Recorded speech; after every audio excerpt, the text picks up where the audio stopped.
Hello everyone. मैं विनोद कुमार आज आपके लिए लेकर आया हूँ कंपनी लॉ का नेक्स्ट टॉपिक। टॉपिक का नाम होगा आज difference between company and partnership. Company और साझेदारी में क्या अंतर है? बहुत ही आसान अंतर, और आप लोगों ने कई बार इसके बारे में पढ़ा भी है। +1 में भी आप पढ़ चुके हैं, फर्स्ट ईयर में भी आप पढ़ चुके हैं। दोबारा एक तरीके से आपका ये रिवीजन ही होगा। सो बड़े अच्छे ढंग से इसको तैयार कर लेना, क्योंकि ये क्वेश्चन इम्पोर्टेंट है। एग्जामिनेशन में ये मैक्सिमम आ जाता है ये। सो क्या इसमें डिफरेंस है? Difference between company and partnership. तो इसमें जो पहला डिफरेंस दे रखा है वो दे रखा है रेगुलेटिंग एक्ट। कंपनी का जो रेगुलेटिंग एक्ट है, A company is governed by the provision of Company Act 1956। Company का जो रेगुलेशन एक्ट है वो है 1956। कंपनी रेगुलेट की जाती है कंपनी अधिनियम 1956 के अंतर्गत। जबकि पार्टनरशिप जो है वो गवर्नड और रेगुलेट की जाती है इंडियन पार्टनरशिप एक्ट 1932 के अनुसार है। पार्टनरशिप एक्ट है 1932, तो उसके अंतर्गत भी ये वह जो है वो रेगुलेट की जाती है। देन उसके बाद नंबर सेकंड है legal entity. Company has a separate legal entity या separate legal existence. A company is separate from its member. Company का अस्तित्व उसके सदस्यों से अलग होता है, यानी कि कंपनी अलग होती है और उसके सदस्य अलग होते हैं। कंपनी के ऊपर सदस्यों के आने का या सदस्यों के जाने का कोई भी फर्क नहीं पड़ता है, यानी कि कंपनी जो है वो एग्जिस्ट करती है, कंपनी चली ही रहती है।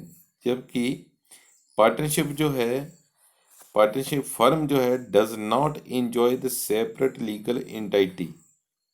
पार्टनरशिप जो है वो ये अपने अस्तित्व को अलग नहीं कर सकती है। Partner are collectively terms as a firm.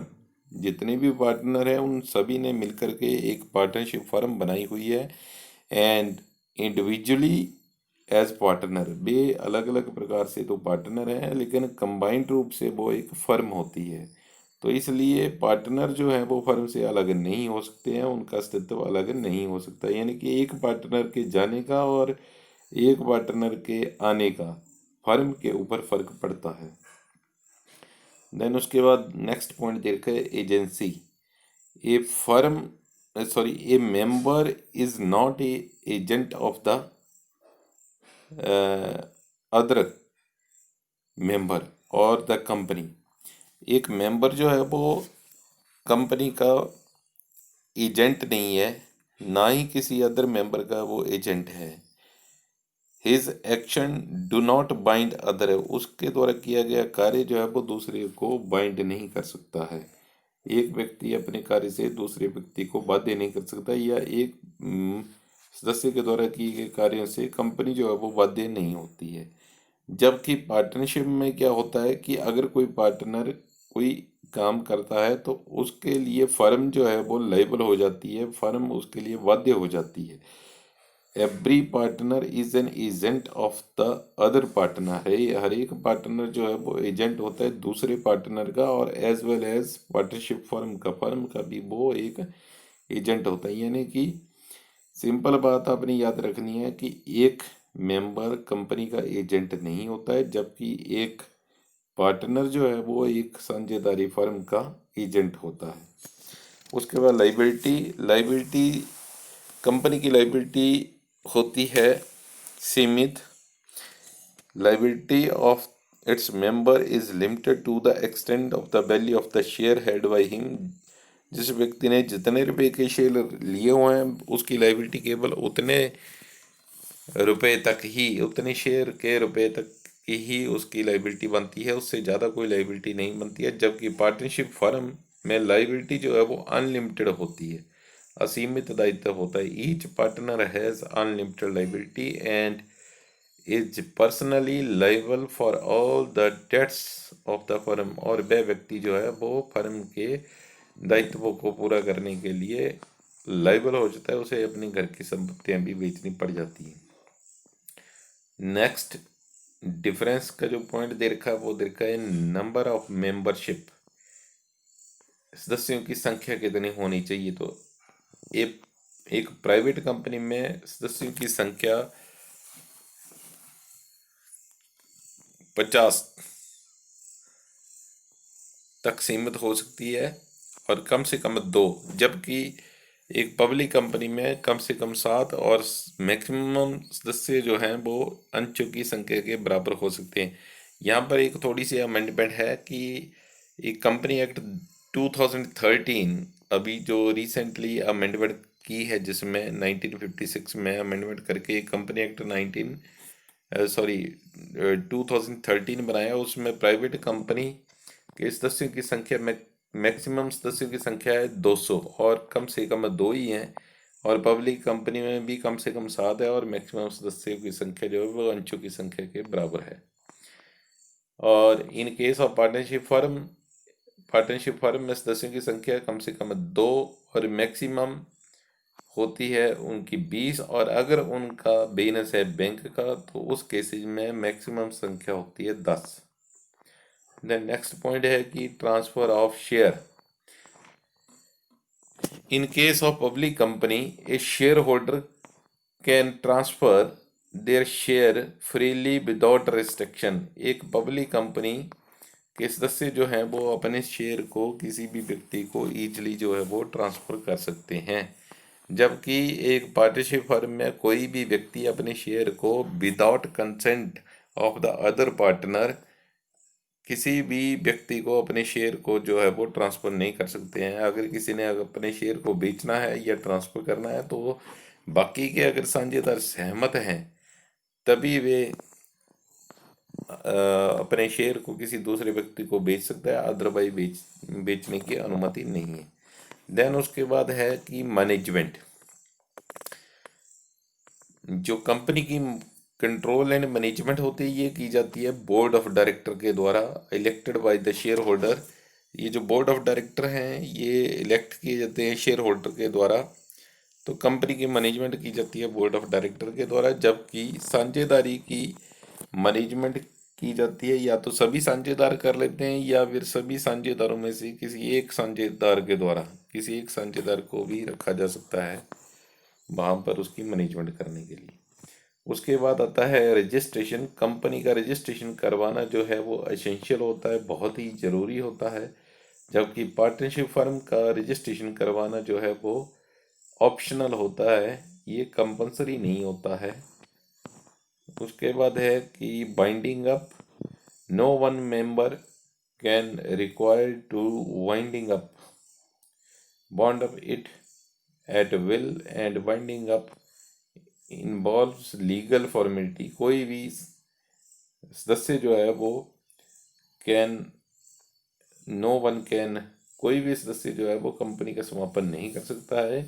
Company का समापन करने के लिए आपको कुछ लीगल फॉर्मेलिटियाँ पूरी करनी पड़ती हैं, यानी कि विधान के द्वारा ही कंपनी का समापन होता है। कंपनी की वर्थ लॉ के द्वारा होती है तो कंपनी का समापन भी लॉ के द्वारा ही होता है। और पार्टनरशिप फर्म जो है वो बॉन्ड की जा सकती है, ख़त्म की जा सकती है किसी भी एक पार्टनर के द्वारा, if it is at will और विदाउट एनी फॉर्मेलिटी। अगर वह चाहता है कोई एक पार्टनर या सभी पार्टनर, अगर सभी चाहते हैं तब भी ख़त्म हो जाती है। अगर कोई एक पार्टनर चाहता है कि साझेदारी ख़त्म कर दी जाए तो वह ख़त्म कर सकता है और बिना किसी लीगल फॉर्मेलिटी के। तो ये कुछ बेसिक डिफरेंस आपको मैंने बताए, 5-7 पॉइंट हैं ये। बाकी और अगर आपने डिटेल में पढ़ने होंगे तो आपको बुक्स मैंने रिकमेंड कर दी हैं, उन वो आपने ख़रीद भी ली होंगी तो उनमें डिटेल में पढ़िएगा। वैसे तो ये बड़ी सिंपल सी बातें दे रखी थी कि रेगुलेटरी एक्ट है कंपनी का 1956, पार्टनरशिप का है 32, लीगल एंटिटी का मतलब होता है कंपनी का स्थायित्व परमानेंट रहता है, जबकि साझेदारी का अस्तित्व जो है वो स्थायी नहीं होता है। एजेंसी की बात करें तो के जो मेंबर हो कंपनी के जो मेंबर हैं, सदस्य हैं, वो ना तो कंपनी के एजेंट है, ना ही किसी अदर सदस्य के एजेंट है। जबकि साझेदारी में हर एक साझेदार दूसरे साझेदार का एजेंट होता है और वह फर्म का भी एजेंट होता है। लाइबिलिटी की बात करें तो कंपनी की लाइबिलिटी सीमित होती है। कहाँ तक सीमित होती है? तो जहाँ तक उन्होंने शेयर खरीदे हैं वहाँ तक ही उनकी लाइबिलिटी होती है। पार्टनरशिप की बात करें तो पार्टनरशिप में लाइबिलिटी होती है अनलिमिटेड, असीमित दायित्व होता है। और अगर लॉस को पूरा करना हो तो साझेदारों को अपनी पर्सनल संपत्ति भी बेचनी पड़ जाती है। नंबर ऑफ मेंबरशिप, कितने सदस्यों की संख्या होती है? तो एक प्राइवेट कंपनी की दशा में according to company act 2013 maximum संख्या है 200 और कम से कम है 2। और पब्लिक कंपनी में मैक्सिमम संख्या जो है वो उसके ऊपर कोई प्रतिबंध नहीं है, जबकि मिनिमम संख्या जो है वो 7 है। और साझेदारी के केसेस में कम से कम 2 सदस्य और मैक्सिमम 20 सदस्य हो सकते हैं। और अगर बैंक का बिजनेस है तो मैक्सिमम सदस्यों की संख्या जो है वो 10 होती है। ट्रांसफ़र और शेयर के केसेस में कोई भी पब्लिक कंपनी का शेयर होल्डर अपने शेयर को किसी भी दूसरे व्यक्ति को ट्रांसफ़र कर सकता है फ्रीली। और जबकि साझेदारी में कोई व्यक्ति अपने शेयर को ट्रांसफ़र नहीं कर सकता है। अगर वह करना चाहता है तो उसे बाकी के पार्टनर की कंसेंट लेनी पड़ती है, सहमति लेनी पड़ती है, तब जाकर के वो अपने शेयर को ट्रांसफ़र कर सकता है। मैनेजमेंट, कंपनी की मैनेजमेंट की जाती है बोर्ड ऑफ डायरेक्टर के द्वारा, जो कि इलेक्ट किए जाते हैं, जो कि चुने जाते हैं शेयर होल्डर के द्वारा ही। और जबकि साझेदारी की कंट्रोल और मैनेजमेंट वो की जाती है साझेदारों के द्वारा, या तो वे सभी कर सकते हैं या उनकी ओर से कोई एक कर सकता है। कंपनी का रजिस्ट्रेशन करवाना बहुत ही ज़रूरी होता है, जबकि साझेदारी का रजिस्ट्रेशन करवाना ज़रूरी नहीं होता है। बाइंडिंग अप की बात करें तो कंपनी का समापन जो है वो विधान के द्वारा होती है, क्योंकि कंपनी बनाई विधान के द्वारा जाती है, कानून के द्वारा बनती है और कानून के द्वारा ही उसका समापन होता है। जबकि साझेदारी का समापन जो है या तो वे सभी साझेदार कर सकते हैं या कोई भी एक साझेदार साझेदारी का समापन कर सकता है। यदि वह चाहे तो वह विदाउट एनी फॉर्मेलिटी जो है वो समापन कर सकता है। सो आज के लिए आपने इतना ही, इसका डिफरेंस ही पढ़ना है। और उसके बाद हम नेक्स्ट चैप्टर पढ़ेंगे काइंड ऑफ कंपनी। तो यहाँ तक आप पढ़िए, बहुत अच्छे तरीके से इसको याद कर लीजिएगा, इम्पोर्टेंट क्वेश्चन है। ठीक है, okay, thank you very much.